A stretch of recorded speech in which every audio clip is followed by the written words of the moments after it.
Have you ever planned a trip so well? You're so confident that everything is under control, only to realize, OMG, not everything has been figured out, not everything has been done. That's exactly what happened to me last week in Morocco. 3 crazy experiences with 3 business lessons. For you business owners, for you business founders, trailblazers, people who go out there and try to make a way where there is none. I am one of yours. That's why I went to Morocco. I wanted to go cut a new path, and I've never been to Morocco. Yes, I can speak some French, but I've never been to Morocco. So I learned 3 powerful lessons. Make sure you listen to the 3rd lesson, because it can happen to you the next time you're planning a project, the next time you travel. In fact, you don't even need to travel. You can have that mistake happen to you. But first, let's start with the first experience. I left from America, flew out from Dallas through JFK, got all the way to Casablanca. Early in the morning on a Tuesday, I said to myself, let me get some sleep. Sure enough, let the guy get some sleep, because most people, while on board flights, guess what they're doing? They are sleeping. I don't sleep on flights. I read. I don't watch movies. I'm browsing around. I'm listening to an audiobook. I don't do that kind of thing. So I needed to catch up with some sleep. Guess what? Yes, I caught up with some sleep, maybe close to midday. Then I decided, let me go out and explore the Medina, postponing some of the calls that I had to make. I said, let me go check out the Medina. On the way to the Medina, a gentleman walked up to me and said, Monsieur, c'est vous qui est à notre hôtel? Sir, are you the guy who stays at our hotel? I looked around, did not quite recognize him, but I thought he must be from the hotel. I said, yeah. He said, I can help you. Where are you going to? I said to the Medina, I said, oh, I can help you. Come along, let's go. As we walked, we started talking in French, not in English. Then he asked me, have you tested Moroccan mint? It's world famous. I said, not yet. At least not in Morocco. I've tested it before. He said, oh my God, I know a guy right around the corner. Let's go get it. We wiggled our way all around to the corner, and we sat down and had Moroccan mint. Beautiful, tasty, nice, little spunk, little spunk, yeah, good. So we lived from there, and then I realized he had his own agenda. When not long after that, he said to me, you know, let's go to a Moroccan store, place where you can buy some Moroccan leather. I said, no, my point is to go straight to the Medina. I was told to walk straight, not to cut left and right. He said, I want you to buy some amazing Moroccan leather. I said, nah, I'm good. He said, okay. He walked with me, and then he got into a pharmacy. He said he wanted to buy a pill. What kind of pill? He said he had some pain. And then the pharmacist said something to him. He said, oh, I'm so sorry. Je suis désolé. He came and said, oh, sir, do you by any chance have 250 dirhams? I'm thinking, why? For me, you're supposed to buy your pill yourself. He said, I'll give it back to you when you get to the hotel. Me being the nice guy that I think I am, I said to him, okay, I'll give you. I got 300 dirhams, 50 more than he needed. He took the 300 and said, I'll give it back to you at the hotel, but this is between us. And reminded me, by the way, on Thursday, I'm going to make sure I take you to Marrakech. I'll find somebody that will take you to Marrakech. As we walked, he asked me, what are your plans? I said, tomorrow, I want to go meet some people. I want to meet some people in their offices so we can have a good conversation. He said to me, oh, did you know that tomorrow is Eid al-Adha, which is like the equivalent of Feast of the Ram? I said, really? He said, yeah. He said, you better buy water, buy food, whatever you need, because everywhere tomorrow is going to be shut down. I'm like, are you sure? He said, yes. I am grateful that guy taught me about that. So he helped me get to Medina. And I went to the Medina, bought some local items. But more importantly, he helped me to find a place to go get my riz Senegalese. Yes, Senegalese jollof. I got that. I was so happy. I got 2 packed. Yes, I carried them right under my shoulder so that nobody can rip them from me. He said to me, hold your back well, because there are a lot of con men in the market. Please hold your back, hold it in front. Don't let anybody con you. Do you know what is the most strangest twist from all of this? That guy was a con man. He said to me he's going to see me later that evening. He wasn't even at that hotel. I asked at the hotel, where's Monsieur Mustafa? They asked me, Monsieur Key? I said, where's Monsieur Mustafa? They said, Monsieur Key? Thursday came, did not show up. I left Morocco without the 300 dirhams. That guy duped me. Then when I took some time to do some reading, I realized that this is a common scam in Morocco. I read about everything, I checked up everything, but I did not see that particular one. So here's a business lesson for you, business travelers. Before you leave home, make sure you also go into Google and into AI and ask, what can I expect in this city?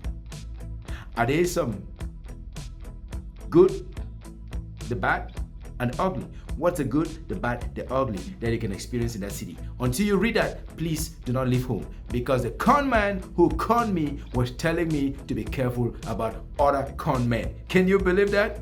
But on a positive note, he also saved me a little bit, because he said, make sure you fill up with water, make sure you get everything, because the next day was going to be a feast. And sure enough, it was a feast. The second experience that I had in Casablanca that was pretty profound was that I proudly read up everything that I could about the Moroccan train system, and I learned that it is very much on time.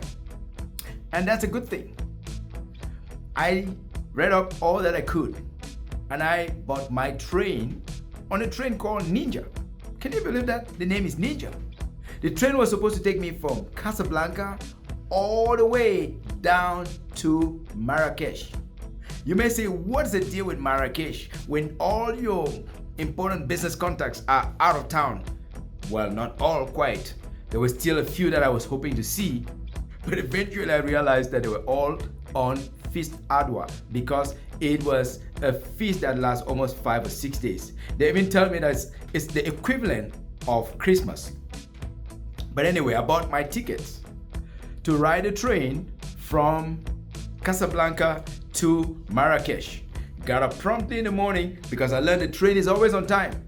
I paid a little guy, not a little guy, I paid a big guy, a taxi. They call it the red taxi. The red taxi, it's as cranky, it's as squeezy, it is as tiny as the tiniest taxi you've ever seen anywhere. Those taxis reminded me of the taxis in Cameroon. But in any case, the guy took me about 10-15 minutes, dropped me off at the train station. I was delighted. I sat around the train station. It's called Gare de Oasis. Gare de Oasis, which is the Oasis train station. I love it. I checked in early. But wait a minute. I checked in to be sure that everything was right. Not check in fully, just make sure that everything is flowing. So I went and sat outside to get some coffee. I drank some coffee. I drank a lot of coffee. The first one, the second one, I was getting drunk of coffee.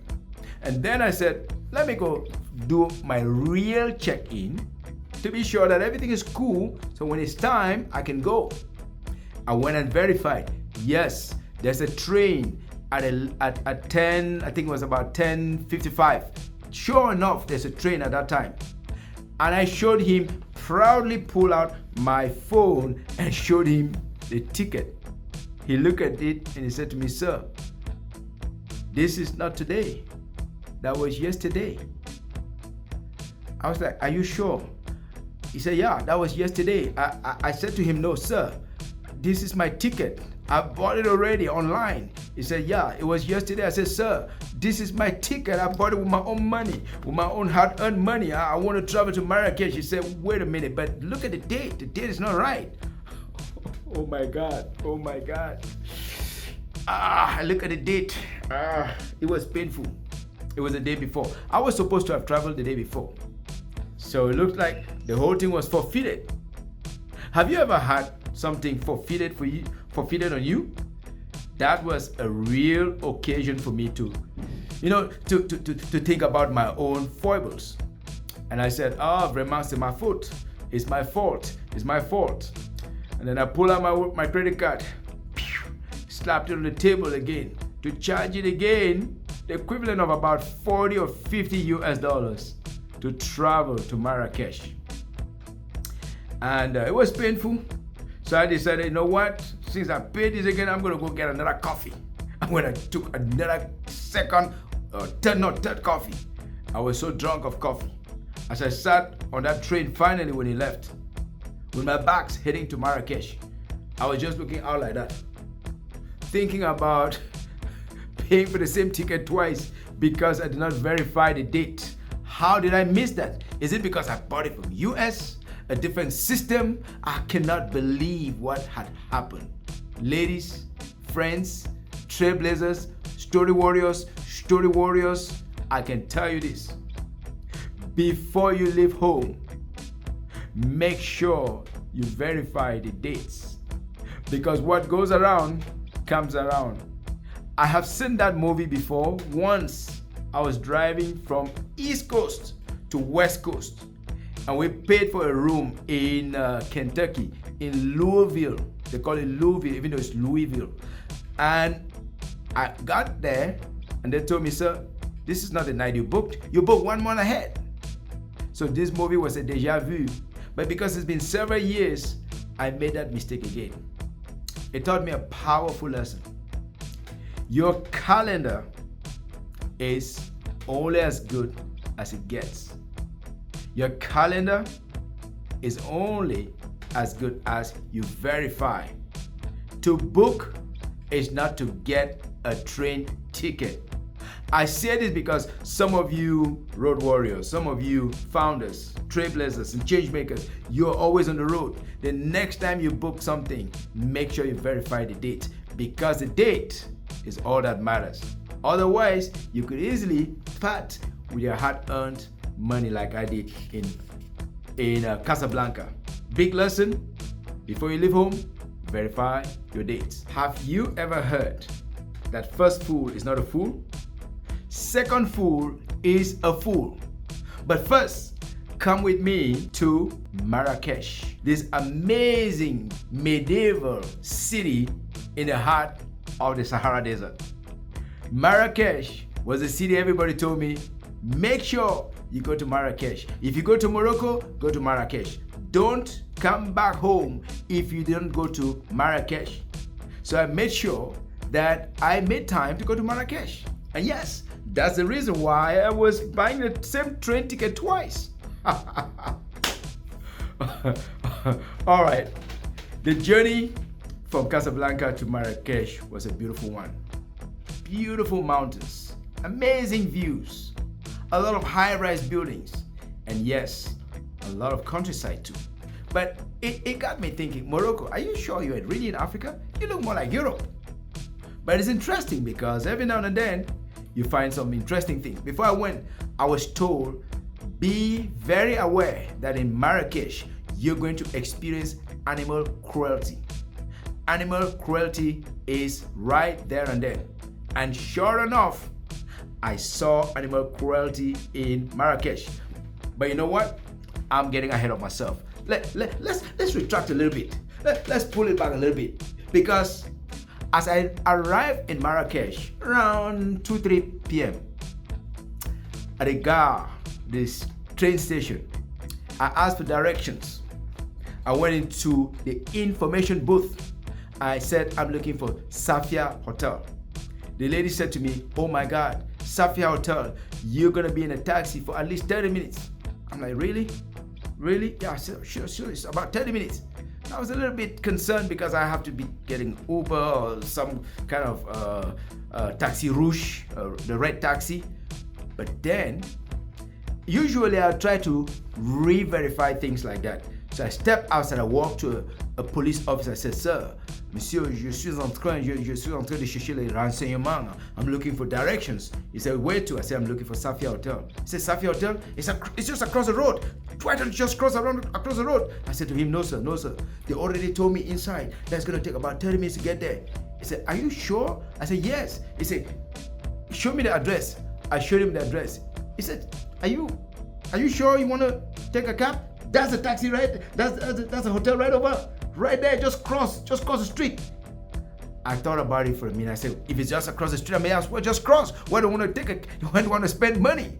So I walk over like a king. I'm walking over. I'm feeling good. Yes, I'm saving my $30. Yes, I'm saving like 40 dirhams, not dollars, like dirhams.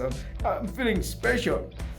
That I did my second inquiry. My second inquiry brought me some fruit. I'm not losing money again. I'm not a dumb guy that lost money at the train station. Yes, I'm not a guy that lost money there because he could not check the date. Yeah, I was re-verifying, and sure enough, I got some good info. I walked over.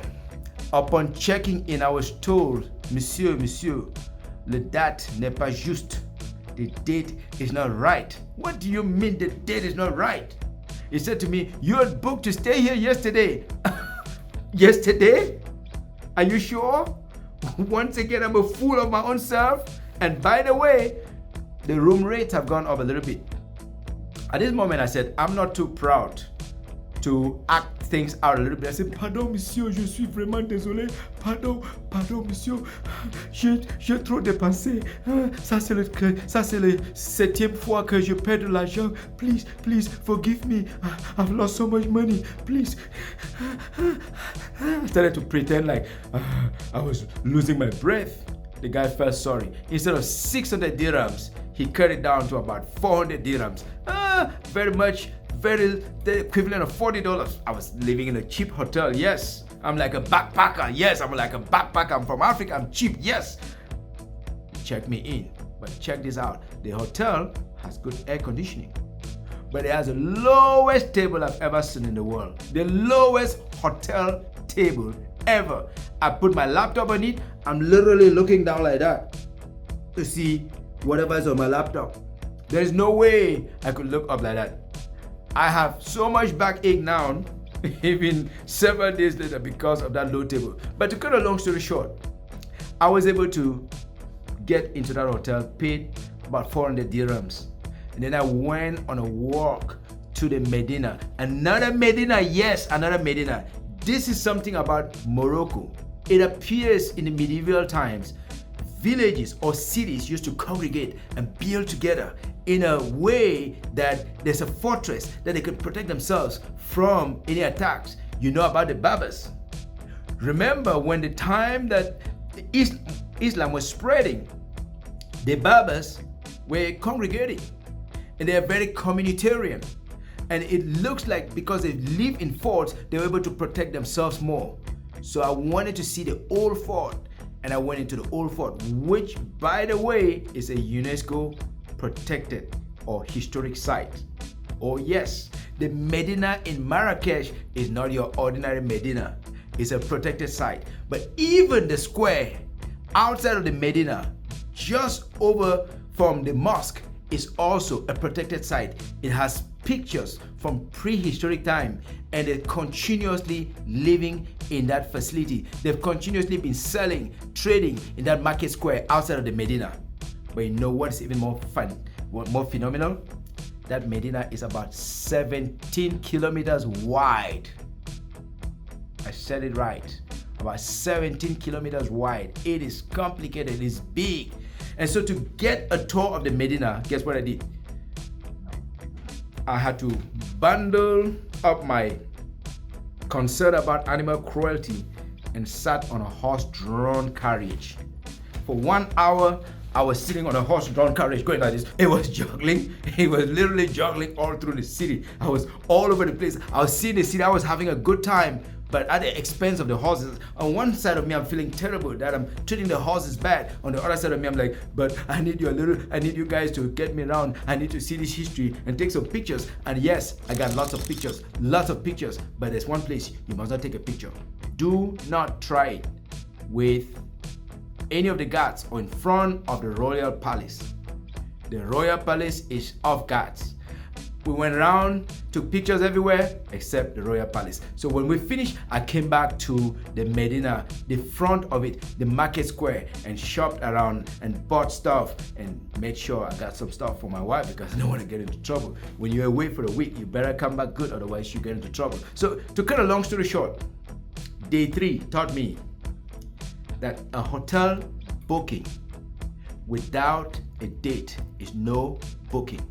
A hotel booking that is not verified is not a booking. So business travelers, change makers, deal makers, founders, trailblazers, I got good news for you. Wherever you go, whatever you do, trust but verify. I repeat, trust but verify. The verification is what makes your booking legit. Until then, it's not legit. So, in summary, the journey to Morocco, Casablanca, Marrakech taught me an important lesson in life. If you want to have a good time, always make sure before you leave home, check the holidays. Check your bookings, your hotels, and yes, your trains, and yes, your ride, but more importantly, spend some time asking, what are the good, the bad, the ugly of the city in which you're going? My name is Gideon Fomokwai, the Story Warrior. Please subscribe, share this with your friends. Please like this, share it with your friends. And more importantly, if you love this, leave us a comment, because that's the way we continue to perpetuate this. Thank you so much. I see you some other time. Love, peace, and pumpkins. Story Warrior, on the move, out.